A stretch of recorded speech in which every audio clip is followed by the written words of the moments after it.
you to the webinar. I wanted to, before we get started, I'd like it if someone could either type in the question box or raise their hand, letting me know that you can hear me. Thank you. Great, I appreciate it. I want to welcome you to this webinar today, this educational webinar.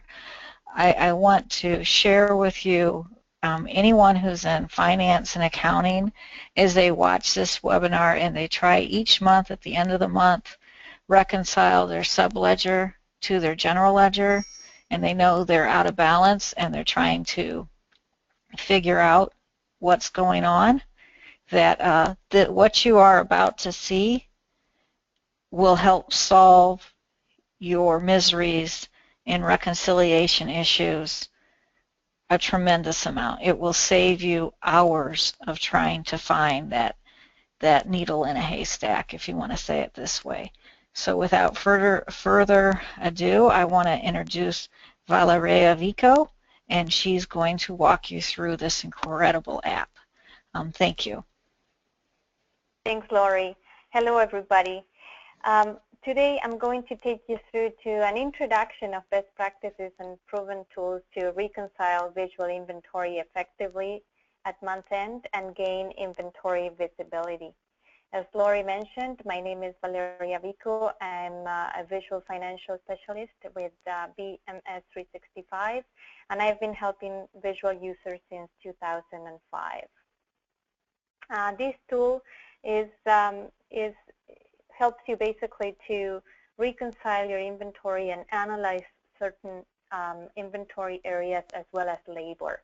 I want to compare it to the London Eye because it gives you, that 360 degrees view, but also you can go down and get to the source of the problem. It saves you time, it streamlines the inventory and WIP review and reconciliation process. All the information is displayed real time in one screen with drill down capabilities to transaction details. It has a set of audits that help you keep your inventory in good health, and it has been exclusively designed for visual manufacturing. So all you have to do is install it and connect it to your database, and then you're up and running. So before I go to the app, I always like to review the reconciliation process. So to do it properly, it's a four-step process. First of all, we need to validate the inventory valuation, which is the manufacturing side of the system. So the inventory valuation, the challenge in visual is that you cannot backdate. So this app helps you go back to your inventory valuation picture as of any date in time. Once you have that picture, then you have to look for inconsistencies. If you're, depending on what type of system you're running, if it's a standard cost or actual cost. In actual cost, you have the FIFO layers that would sometimes create discrepancies. In both systems, you have $0 transactions that you have to validate, or you can have negative quantity on hand at month end that create issues as well. Once you have validated that inventory valuation report, then you go to the second step, which is to compare that valuation picture to the financial side of the system. The inventory balances report is the subledger that is used on the financial side, and sometimes there can be discrepancies there. The third step is to compare that inventory subledger to the GL. If you're entering journal entries to that GL control inventory GL control account, then obviously you will have discrepancies that you need to fix. And the fourth step, that is one of the most important steps, is to educate users. So instead of getting all that information, all that knowledge, and keep it in finance, we recommend that you pass that knowledge to the manufacturing guys, because you will know through you get your analysis done through the tool, you will know what the source issue is. So if there is negative inventory on hand, what happened? Was it purchasing that didn't put the transactions in time? So why not talking to them and saying, hey, what's going on? Why you're behind? I'm just at month end, and that the procedure you're following, it creates some issues on my end. So this process gives you the advantage of communicating those type of issues with the rest of the company, and everybody learns from it. So the key idea here is to systematize the auditing and reconciliation process, so you gain consistency, and educate users to avoid that the issues reoccur over time. So the inventory app is a .NET product, is very reliable, is very effective, very quick to report on your inventory. It allows you to backdate the inventory valuation, to reconcile your inventory. It has a set of audits that I'll show you in a minute. It's multi-database, so if you have more than one database in your server, you can connect to all of them. Even if you're using a test database, sometimes we want to create a test database to try some scenarios. You can connect the tool to that test database as well. And it provides unlimited users access. So basically you purchase one server license, and unlimited number of users can access the tool. So let's see how the tool works. What you see here is the actual .NET product inventory app. It has a few modules: the inventory module, the audits, the work in process, labor analytics, a physical count, which is a module that allows you to do physical count through a tablet. So you go to the shop floor with a tablet and your scanner, and then you upload the count in visual. Very useful for this time of the year, for companies who are closing their fiscal year. There is a labor generator, so if you need to label your inventory to do barcoding, we provide that functionality as well. And there is a trace tree. This is for companies that are using traceability on their inventory.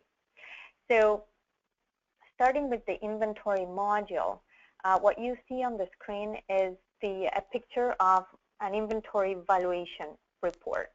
So all you need to do here is select your date. So let's say I'm reconciling September. So I go back to September. I want to see what my valuation report was at that time. So I'll print now. I click refresh, and now the tool is showing me the picture of my inventory valuation report as of that date. As I mentioned, it's multi-database, so if you want to connect another database or a test database to it, you can do it as well.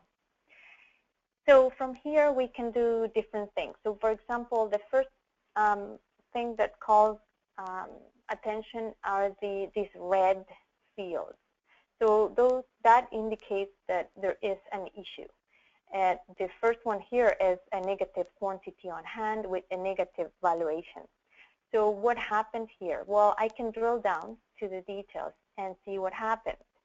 So you can see I have all if I look at the type, the transaction type, I have all adjust out. This part ID was never adjusted in or purchased, or the inventory was never increased. So we consumed, but we never put it into our inventory. So this is something that I was talking about when we have to communicate to the rest of the company. How you do that? Well, you can either give them access to the tool, or you can export to Excel. This one has a $0 value. What's going on? It's an issue to a work order. So you can see which warehouse, or you can see if there is traceability on it. You can see even the transaction unit cost from the details. If you want to export to Excel, you just click on the Export to Excel button, save it.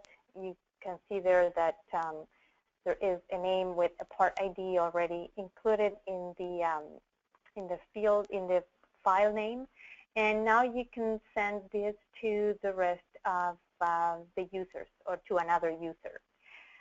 What you can also do is check the different costs. So let's see if we find an example here. Here we have -4. So you can see that the transaction units cost has been consistent, so that's good. These are issues, so shipments basically, and but again, we never received that inventory in our database, so something is going on. The tool shows you the accumulated cost over time, the unit transaction cost that allows you to see the changes in prices. So, for example, in the first, let's review the first part here. If I drill down, I think I have POs. So in this case, we have purchase orders. You can see that the PO cost changed, the average. So what's going on? Why we jumped from 30 cents to 10 cents to 2 cents? So those are questions that you need to start asking or knowing to be able to know your inventory better.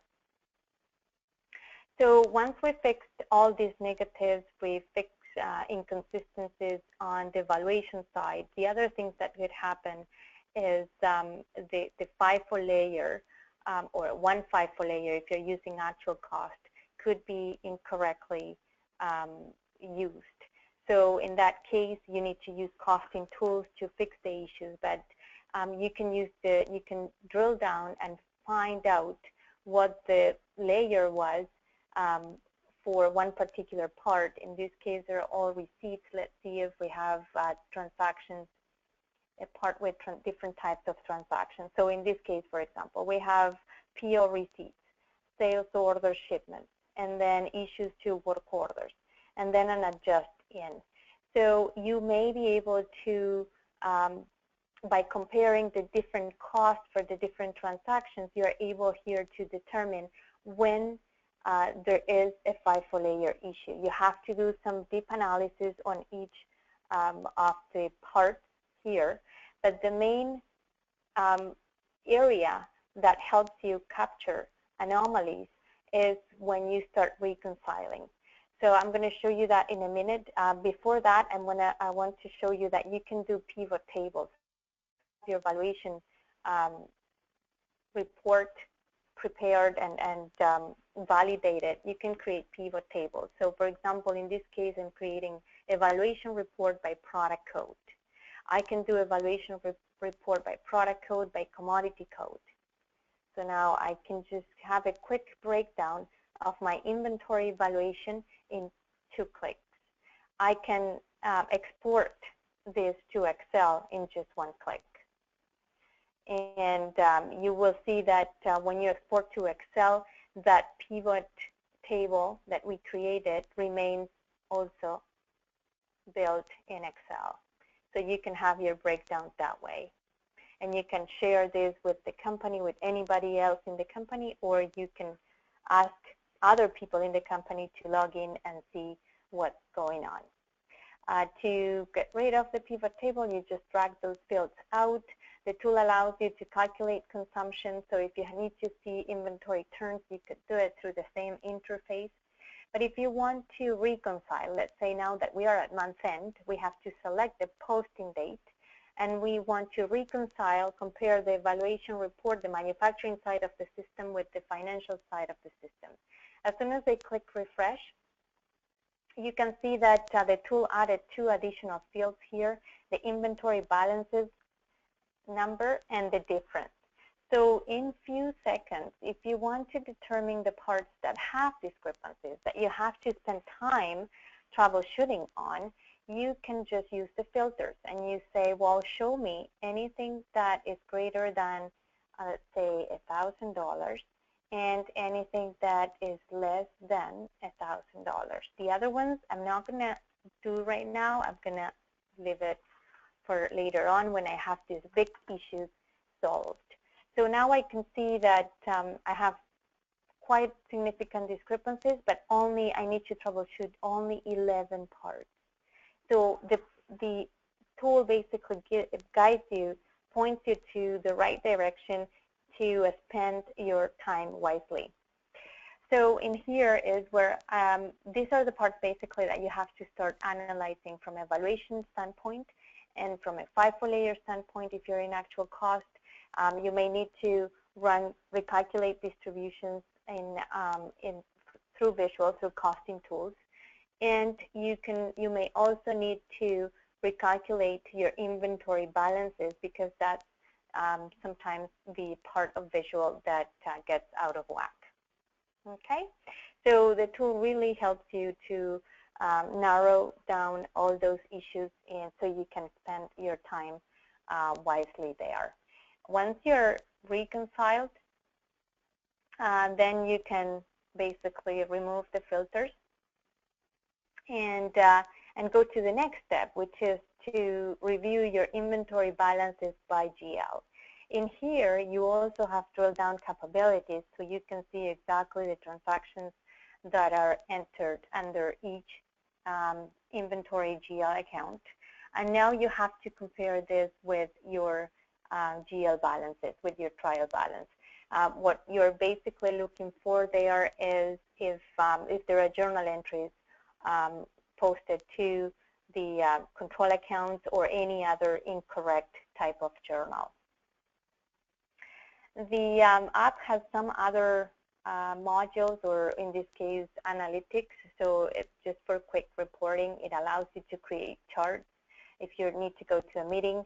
The main area that we're also is helping lots of users is that manufacturing and finance are now looking at the same picture. I've seen lots of companies that deviate, and in a meeting they deviate the conversation to who has the right numbers. Well, now you can, both areas of the company can see what the number is, no question about it. So if you have to troubleshoot an issue, both areas can focus on the same numbers. It shows you an inventory evolution as well, so this is how your inventory evolved over time. And as I showed you before, the inventory balances by GL that you can quickly export to Excel. Within the tool, there is a set of audits that help you maintain the inventory healthy. So we recommend that these audits get run at least at month end, but if you can do it weekly, that would be the best way to go. So there are some general audits like missing masters, for example. The missing masters is when a part ID doesn't have the proper link to an engineering master, and that part is a fabricated part. There is a process in Visual that is called implosion, which basically grabs the cost of sub-assemblies and raw materials and all the labor involved to make the part, and it will update the standard cost or the estimated cost in part maintenance for that fabricated part. If the link to the master is not correct, the implosion process will not work. So that's one example. We have about 23 audits that you would run, as I mentioned, at month end, but you could do it more often if you need to. Examples of that: negative at the location level, very important to solve to get proper numbers on your inventory subledger. Transactions without distributions, this is for actual costing. Receivers still in inspection that prevent payables to enter invoices. You can just have a quick look of that if there are issues. PO open lines for closed work orders. This will impact your gross profit. So many others like that help you to keep an eye on your inventory. The other module that I'm going to show you today is the labor analytics. There are lots of things to see under this tool.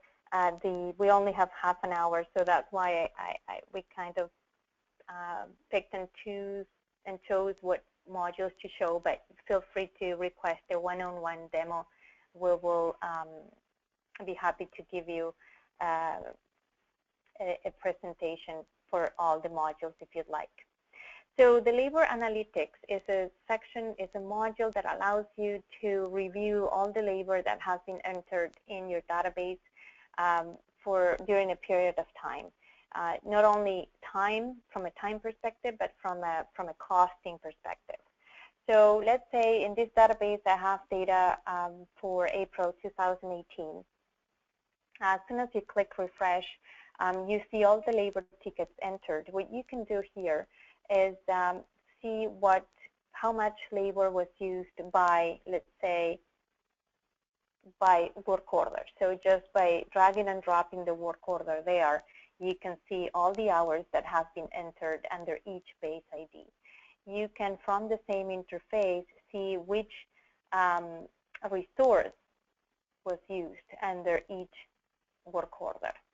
So sometimes people are looking for use of different machines. So you can see who worked on it.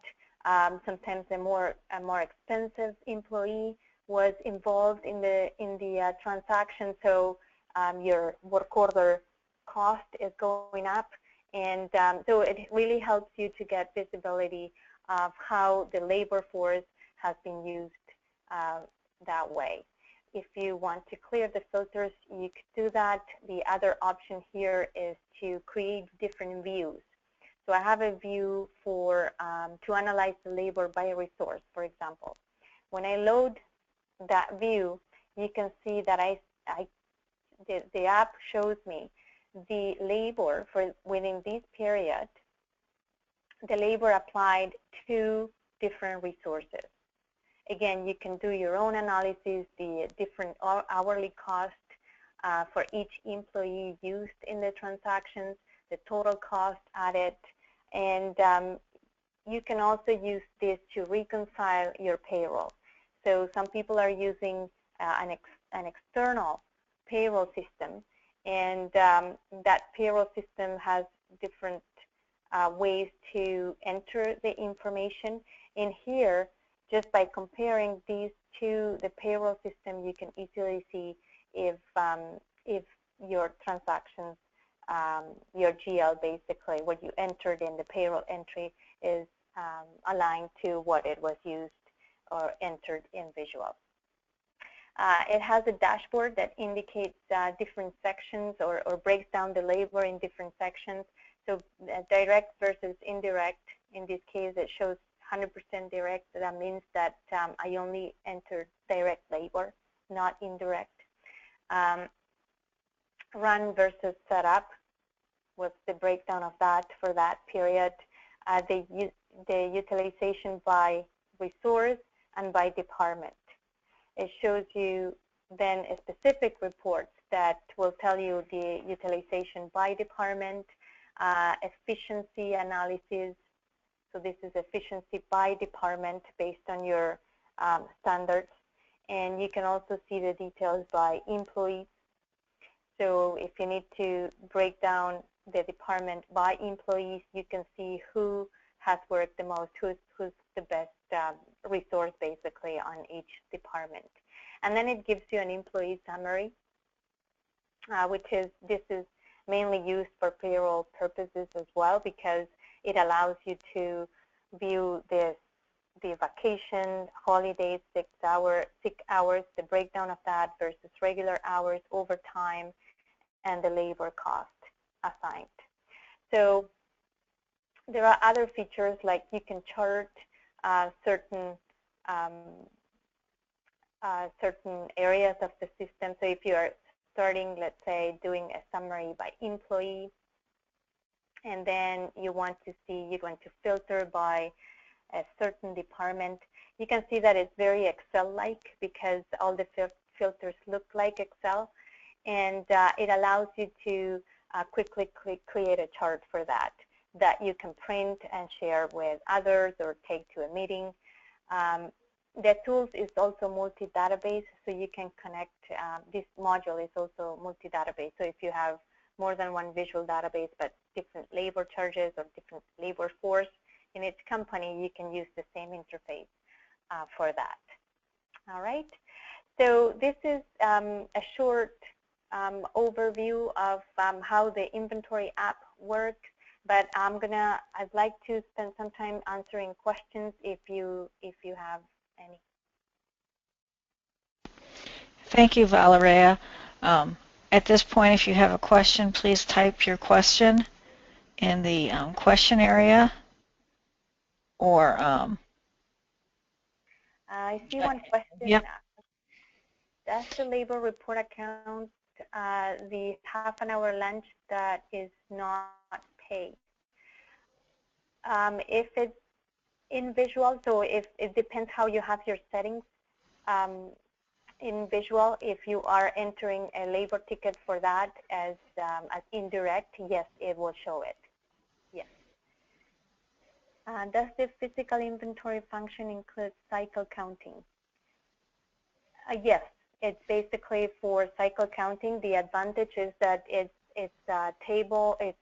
tablet enabled. So you load your physical count, you start your physical or your cycle count in Visual, you pick it up with the tablet, with the app, you go to your shop floor, you count, and when you come back, you upload, and it updates Visual for you. Does this look under a standard costing environment? Yeah, the inventory valuation side, it will. The inventory balances, it depends how you're keeping that subledger in shape. There are certain procedures for standard costing that you would need to follow to keep the inventory balances in proper shape. So you may want to discuss that with your financial consultant to help you out in that area.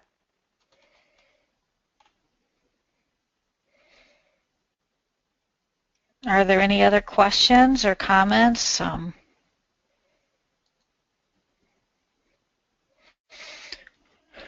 At this time, I don't see any other additional questions, so I'm going to thank everyone for attending today. Valeria, you did a great job presenting this information, and we appreciate it. And for the customers on the call today, thank you.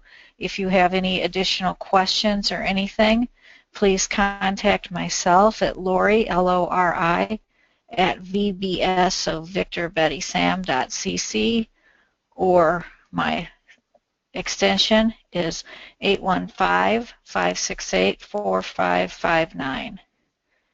I appreciate you being on the call today, and thank you. Oops, I think we have a... do you see the additional question, Valeria? About the employee clocking in at 7 and clocks out at 3:30 with a half-hour lunch. We only pay 8 hours. How is this reported?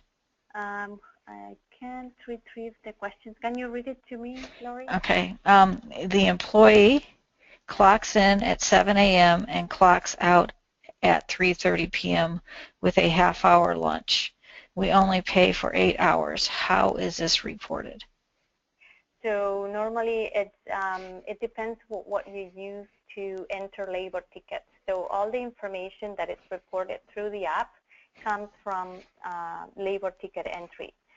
If you're using barcoding, depending what software, what provider of barcoding you're using, it will allow you to handle that break differently. So for example, if you're using Wedge, which is the import product, that half an hour could be absorbed or not.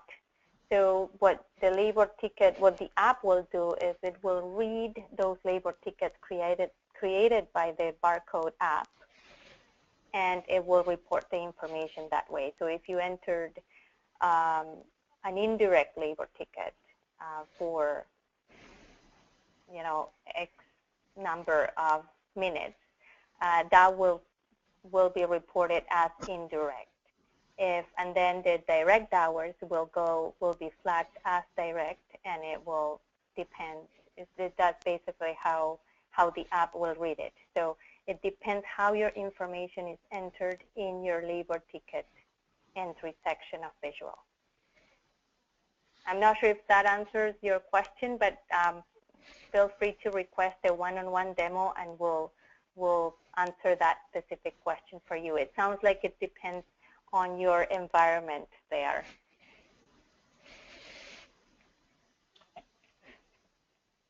And Jake, I think you had a question or a comment about barcoding for Visual. I'm going to unmute you so you can ask it.